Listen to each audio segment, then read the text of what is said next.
তাদের প্রথমত আমরা একেবারে ডিরেক্ট ইনভলভমেন্ট যাদের পেয়েছি আমরা সাথে সাথে চেক করে দিয়েছি তাদেরকে, এবং এর বাইরে আমাদের তদন্ত কমিটি করা হয়েছে 3 দিনের ভিতরে, আজকের ভিতরে তারা রিপোর্ট দিয়ে দিবে, এবং এই রিপোর্টের ভিত্তিতে যারা তথ্য গোপন করেছে, যাদের ছবি হাইড করা হয়েছে, তাদেরকে আমরা আবার এক্সক্লুড করে দিব। এটা এখানে ছাত্রদলে ছাত্রলীগের অনুপ্রবেশের কোনো সুযোগ নেই।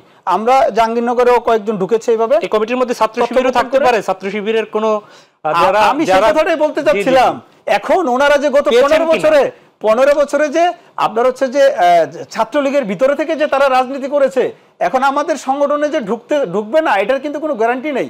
খুবই টেনশনে আছে আমরা এটা নিয়ে যে ছাত্র শিবির তাদের যদি আবার এরকম পরিকল্পনা আছে কিনা এটা আমি জানি না, কিন্তু আপনারা তো এই যে আমাদের একটা সুন্দর জায়গা আবিষ্কার করতে পেরেছেন, ছাত্র শিবির আবিষ্কার করতে পারলেন না 593 জনের। এইটাই সমস্যা যে তারা তাদের কমিটি প্রকাশ করে না। এখন তারা যদি তাদের কমিটি প্রকাশ না করে আমরা কিভাবে জানবো? এই জন্যই তাদেরকে বলছে যে গুপ্ত রাজনীতি সম্পূর্ণ নিষিদ্ধ করে প্রকাশ্যে রাজনীতি করেন ভাই, সমস্যা নাই।